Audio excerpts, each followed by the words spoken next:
Woo! Aswand, Cruickshank, your one and only Move Swiftly speaker checking in for a daily Move Swiftly thought, giving you a perspective on teamwork that you will not get anywhere else. Good counsel with the dub in a woo. That was a tight one.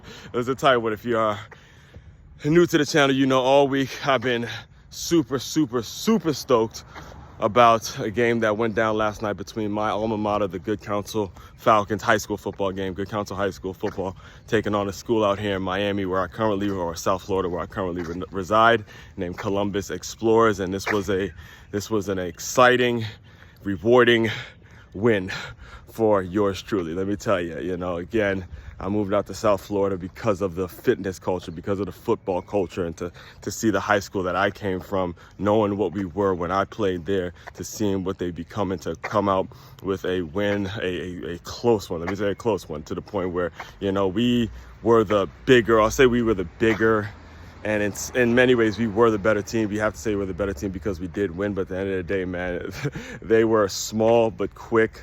I'm talking about Columbus. We're small, was not intimidated at all by the size that we had as Good Counsel, and they came to play. They fought from every point. It took a defensive stance. It actually took an interception and then a pass interference on their end for us to really squeeze that one out. So, it was just a great to see that, the Good Counsel coaching staff and the culture of Good Counsel was happy with the win. However, at the same time, they knew that there's so much work ahead and they could have beat them by so much more. And that's always been the culture. That's always been the mentality. Shout out to Coach Dickerson and Coach Stefanelli for letting me talk to the boys a little bit before the game started, and I forgot. I blacked out. I just did what I always do, man, and just started speaking from the heart and just let it rip to the point where if you asked me what I said, I probably wouldn't even remember, man. It just came off the fly.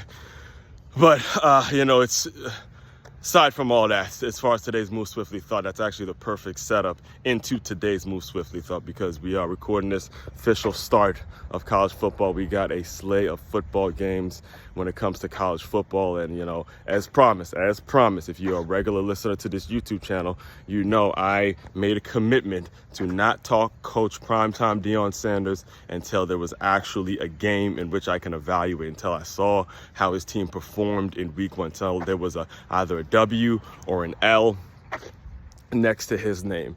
And I watched the whole game Thursday night, and I got to tell you, I 1000% agree with what he said after the game when Coach Prime said, look, they won, but they did not win. They won, but they did not win. They beat a very inferior opponent, an FCS program that everyone's doubted. All the Prime sexuals, although the ones who talk about Prime as if he is actually God and he can't do no wrong, they're all said, oh, well, don't sleep on North Dakota State, man. It's a good program. That's what they do. They play ball. That's bullshit. All right. At the end of the day, this should not have been such a close game. So let's get into it. Let's get into my thoughts on. I sort of already gave you my thoughts on the game in general, but what I liked, I already told you what I liked about what Coach Primetime said in his press conference. However, him saying that, it became a contradiction. All right. He contradicted himself when it comes to what came out of his mouth versus what he basically said about his son, Shedeur Sanders, who was the quarterback there, what he said about him towards the way they ended that game. That was my biggest issue. The biggest problem I had was the fact that they were playing an inferior opponent and they couldn't pound the ball. They couldn't dominate. They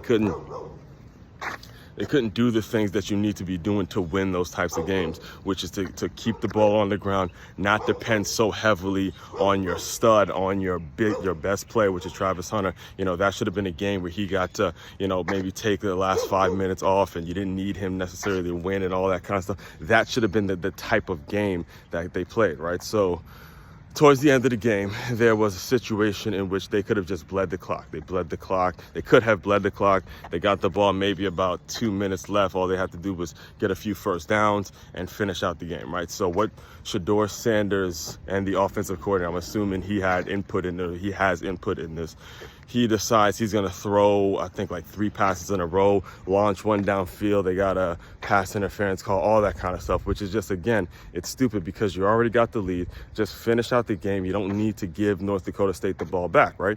So they did that, and North Dakota State almost, they came back. It actually took a Hail Mary that they caught. It's just the quarterback for North Dakota State didn't have enough arm strength to get it to the end zone.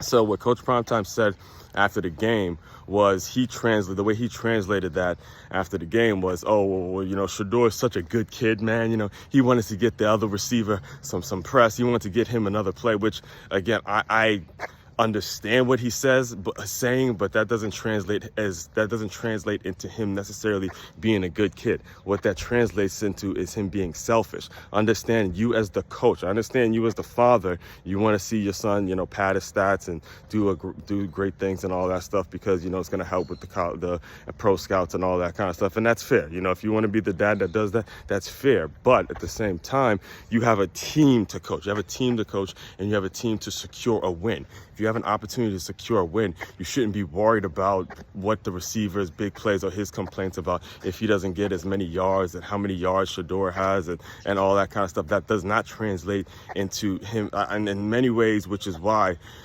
in many ways he has been accused, and you can sort of see where his critics have a point where you're playing daddy ball. It's like a youth football coach who's trying to, show his son or trying to make it so his son is always getting praised and his son is always in the right. That was not the right thing to do, all right? When you're running a team, when you're the head coach of a team, your whole mentality should be, look, we got a chance to seal this win. Go seal this win. Let's get into the locker room. Let's move on to Nebraska. Not, I want to get my receiver. I can see if you guys were blowing them out, but you were only up by 5 points. Think about it. That could have cost them the game, guys. And these are the things you have to point out to where, again, I understood his point, his initial point, where he said we won, but we did not win. But at the same time, if that was the mentality, then you need to call your son out for whoever, and it may not even be your son. You need to call out whoever the offensive coordinator, whoever decision it was to throw the ball when you had a chance to seal the victory and win the game. That's that's the difference between, being the dad and being the head coach. That's the mentality, all right? It's back. It's back. I say a lot of stuff on this. I post something every single day, but now that football is back, I cannot wait to get into this. I'll have a whole lot of breakdowns and the way the game translates and the way it equates and the parallels it draws to life. There's a lot of material coming. I feel like I'm still just getting started over here, man, when it comes to all the work I do. And again, still kind of on cloud 9, but I'm coming down from last night. All right. All that being said, main website to check out to dive deeper into all my work, it's makeyourmove.com. That's makeyeamove.com. One-stop shop for all your teamwork and your self-development needs. Aswand, Cruickshank, your one and only Move Swiftly speaker checking out.